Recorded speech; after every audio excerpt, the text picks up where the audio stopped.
Hello and guten Tag from Cologne, Germany, or let's say good evening, guten Abend, because it's now almost 9 o'clock in the evening here in Germany. Welcome back to another video. As I already mentioned it in the last video, I want to react more to American history, and I found this video here. It's called 423 years of American history in 13 minutes. And because the channel's name is Fun History, you can think, or you can guess, I do it more in a fun way. I guess this could be really funny to watch then. And yeah, because I'm really into history generally, I want to learn more about American history because I just knew a bit of about American history. And yeah, so let's watch it together. And here we go. America is the richest and most powerful country in history. But America's rise to number one was actually quite unexpected. In fact, most of North America was ignored for more than 100 years after it was discovered. Here's a map that was made right before Christopher Columbus discovered America. Cool. Look at this. Yeah, it's indeed a very old map because here's Germany then. This is Great Britain, Scandinavia. It's not really accurate shapes. Like this upper part of northern Germany, it's actually straight up, not to the right shaped. And Scandinavia is, but really interesting. I guess the yellow lines are mountains. Really cool. Vikings said they had discovered an island somewhere over here, but no one realized that it was actually a continent. So Columbus believed that he could find a trade route to Asia by sailing west. But actually he found some islands in the Caribbean Sea.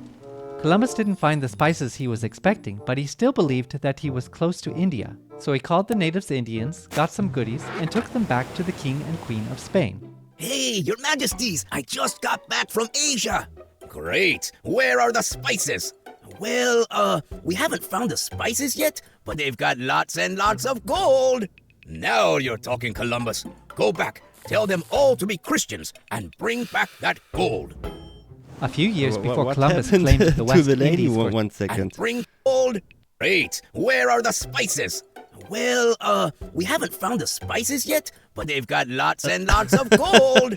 Okay, now I you're don't know talking, what's Columbus. wrong Go with back, her. tell them all to be Christians, and bring back that gold. A few years before Columbus claimed the West Indies for Spain, the Portuguese had discovered that they could reach Asia by sailing around Africa. So Spain and Portugal drew a line right down the middle of the map, and they agreed that all the non-Christian lands on this side of the line would belong to Portugal, and everything on the other side would belong to Spain. That's really interesting.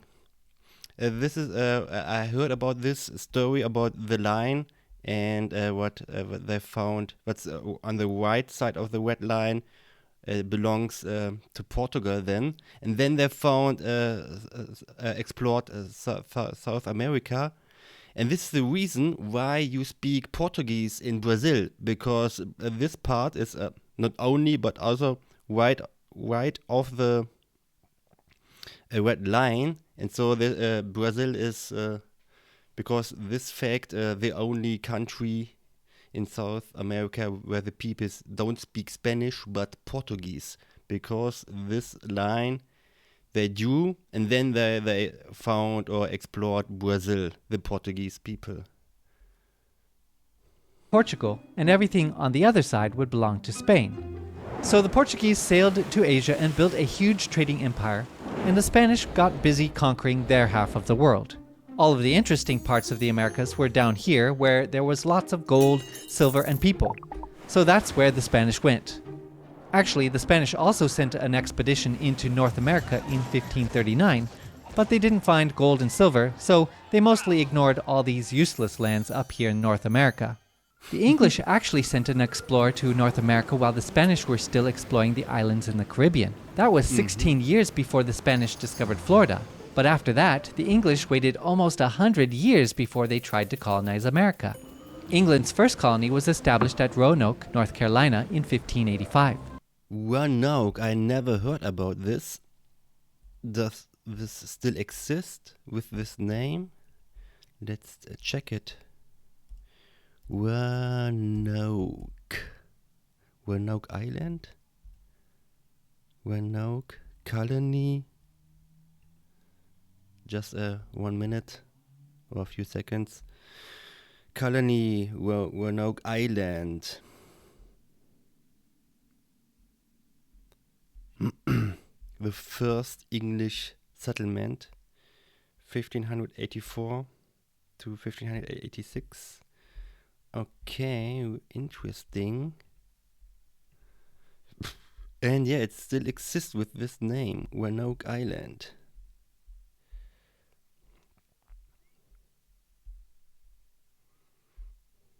North Carolina, alrighty.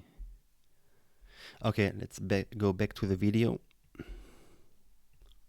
But the same year, England got busy fighting a war with Spain, and that colony mysteriously disappeared. So they tried again at Jamestown, and this time it worked.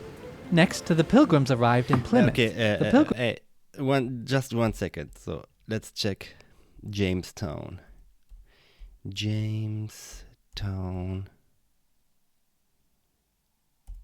USA.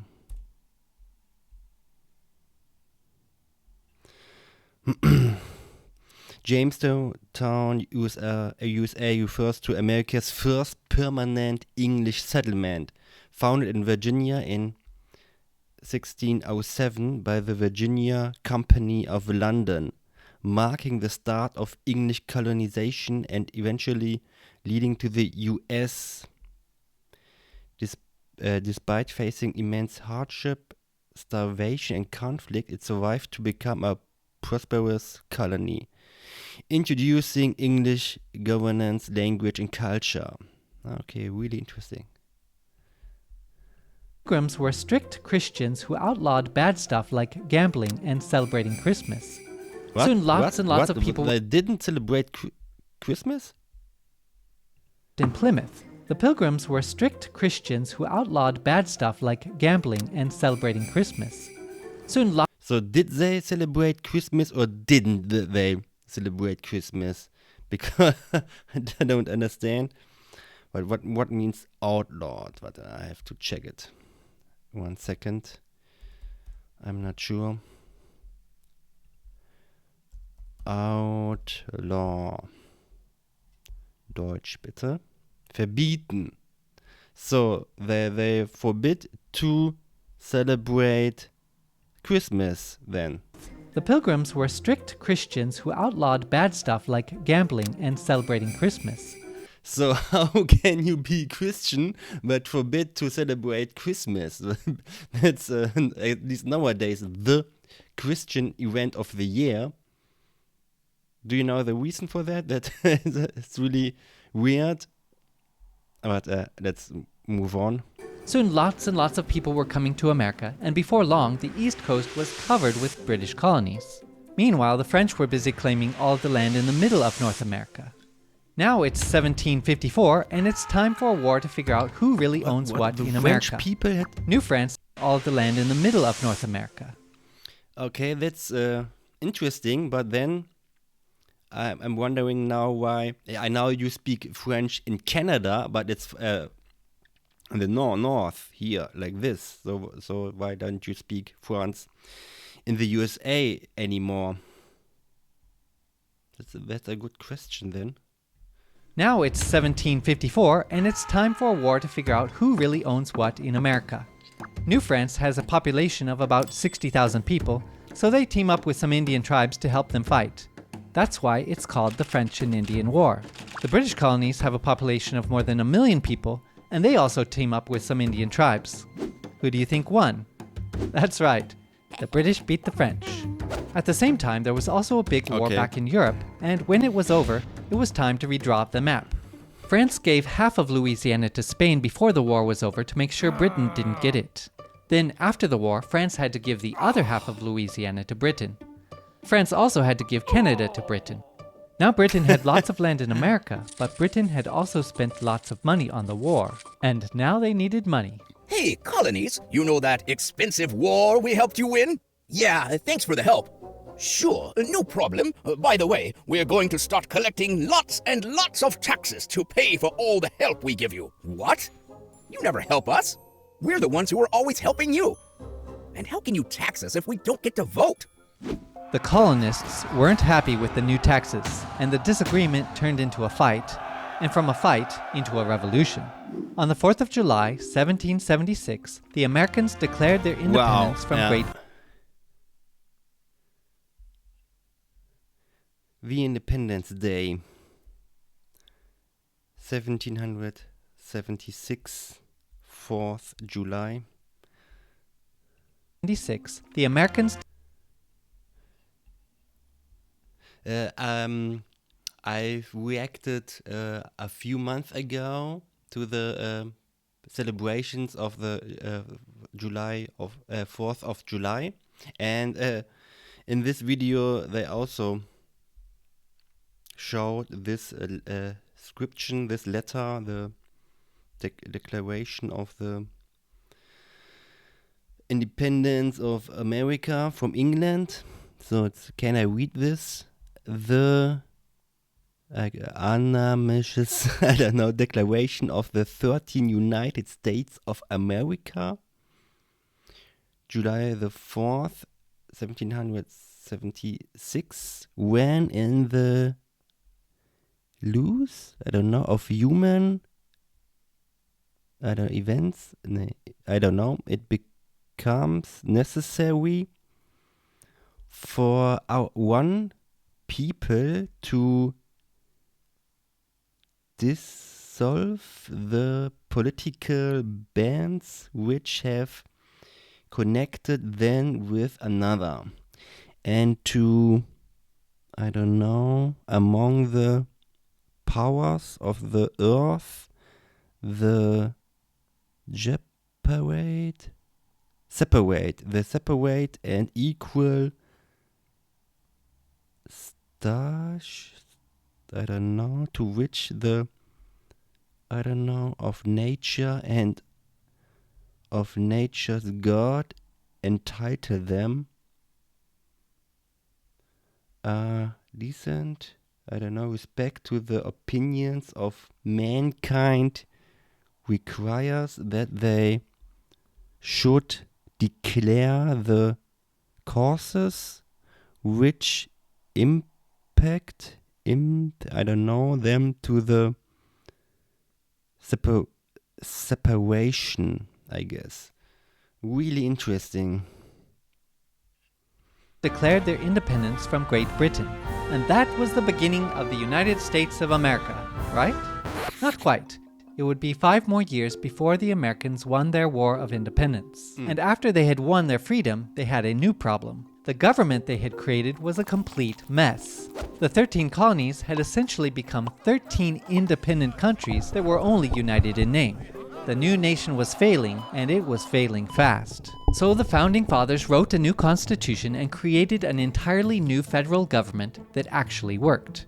The new constitution became official when 9 states had ratified it, and in 1789, George Washington was elected the first president of the United States. But the USA was only this big, and all the land over here belonged to Spain. So wow. how did... I didn't know that USA was actually so small, and this bigger part was Spanish then. America get more land? Well, over in France, a guy named Napoleon seized power and started conquering Europe. Napoleon also wanted to build an... Fun fact, Napoleon also occupied the region where I live, Cologne, and the surrounding cities from 1794 to 1814. Cologne and other cities here in the region belonged to French then, because Napoleon. Empire in America, so he made a deal with Spain that would give Louisiana back to France. But the Americans needed to use the Mississippi River to send goods to and from other places, and they were afraid of what Napoleon might do if he controlled the river. So America asked France to sell New Orleans to them. You know my plans for a great empire in North America. But now I must invade Britain. We can build our empire in America after we defeat the British. But if the Americans discover our plans for America, they will support Britain, which could be fatal. But if we sell Louisiana to the Americans, they will be our friends forever, and Britain will be ours. It would be foolish to sell our largest territory, and the Americans only want New Orleans. Enough! I've made up my mind. We will sell it all. The money will fund our war with Britain. And so America bought Louisiana for $15 million. America had just doubled in size, and that was good because America's population was also almost doubling every 20 years. It was doubling every 20 years, the population of the USA. In 1780, 2.8 million. 10 years later, almost 4 million. Wow, amazing. In those days, the average American family had 7 children, and all those kids needed someplace to live. So lots of Americans moved west. Fun fact, where there I raised up in a family also with 7 children, amazingly, yeah. But yeah, it's not common in Germany. I guess as a average amount of children in Germany is less than 2 children. I guess 1.5, 1.5 children per family. was lots and lots of unclaimed land. Does anyone own this land? Of course not. Great, because now it's mine. But these lands, my hunting grounds. That's not proper English. You're supposed to say, these lands were my hunting grounds. In 1819, America bought Florida from Spain and agreed that this line right here would be the border between the United States and New Spain. Just 2 years later, Mexico won its independence from Spain, and America had a new neighbor. The northern territories of Mexico were sparsely populated and difficult to control, so the Mexican government invited Americans to settle in Texas. These settlers quickly outnumbered the Mexicans, and before long, the Texans broke free from Mexico and created their own independent republic. Yeehaw! Wow, so Texas was a country for itself then. That's interesting. We want to join the USA. Do you have slaves? Yes, we do, and we're proud of it. Sorry, we don't need any more slave states. Okay. Hey guys, I'm president now, and this is ours. In 1845, the United States changed its mind and let the Republic of Texas join the Union. Disputes over the border of Texas led to a war with Mexico. At the end of the war, the United States paid Mexico $15 million and took the northern parts of Mexico that President Polk wanted. Just 5 years later, the United States also bought another piece of land from Mexico for $10 million. Meanwhile, the British agreed to let the Americans have all of the Oregon Territory below this line, as long as the British could have everything above the line. And so, in just 50 years of great luck and one ugly war with Mexico, America now stretched from sea to sea. Yeah. Amazing. But I wonder, why are some borders really drawn like with a ruler, like this here in the north, but other parts are like more naturally shaped borders, like this in the south here, or like here in the northeast. But also here, this border is also like drawn with a ruler.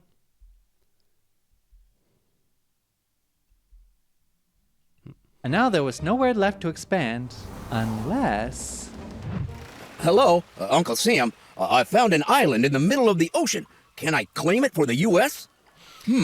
We might... Probably I know the reason for the different kind of borders when it's...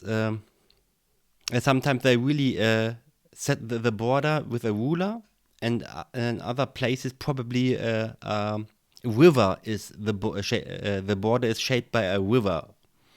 or established by a river, and then the border is, of course, in the same shape like the river then, and not straight. That could be a reason. Need that for World War II. Does anyone live there? No, sir. Is it covered in bird droppings? Yes, sir. Congratulations, son. You're standing on U.S. soil. Actually, sir, I wouldn't call this soil. By the way, the Guano Island Act is still a law, so if you're tired of paying way too much for rent, go find yourself an island to occupy. Wow, everything is great.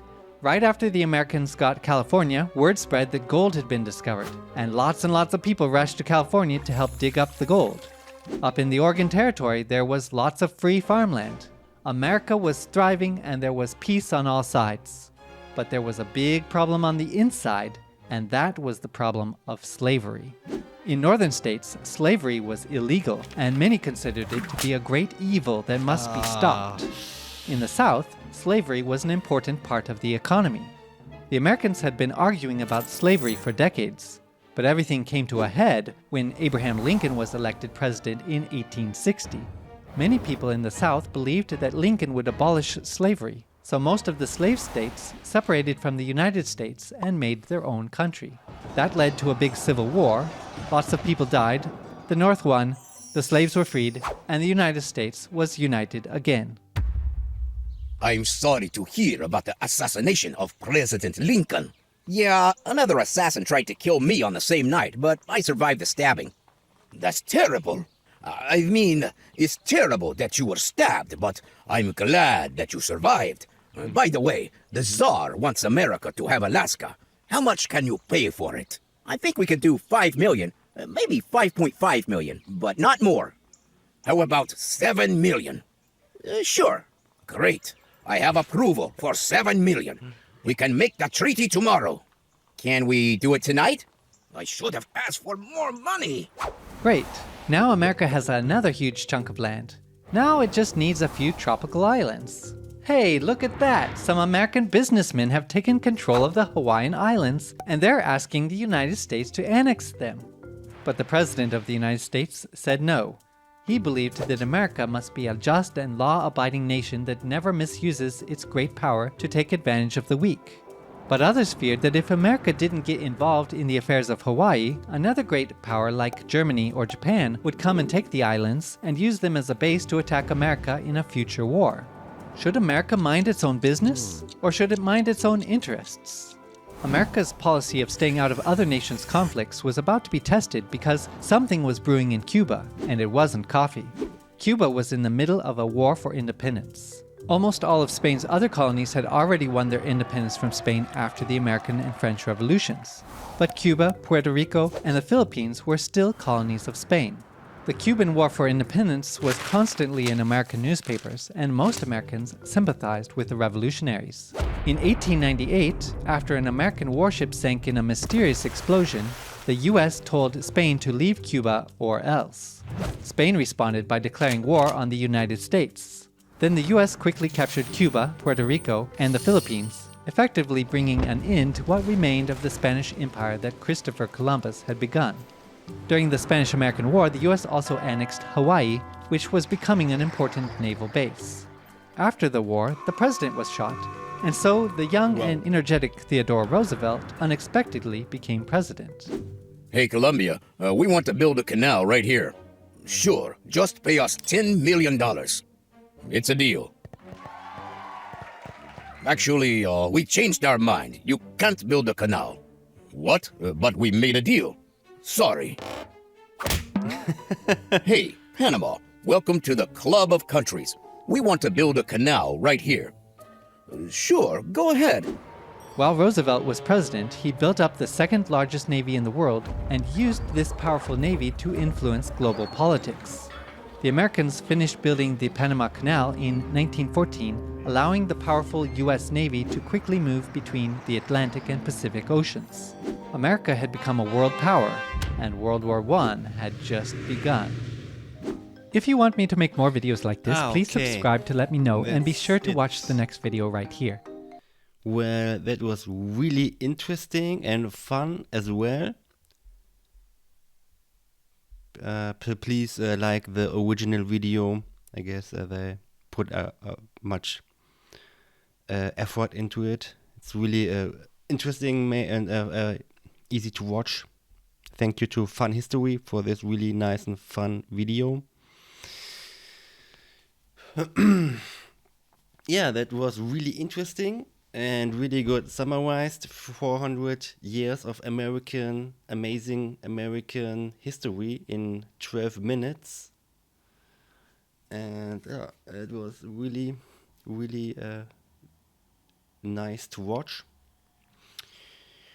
Yeah, all right. I try to react more to history stuff of the USA, and if you want me to react to German history as well, please write it in the comments, or you can also suggest other topics. Even if I have some plans about some plans already in my mind where I can react to, but I'm also always open for suggestions. So thank you for watching. Please give this video a like. Please subscribe to my channel. That would help me a lot. And yeah, see you in the next video. Goodbye and auf Wiedersehen.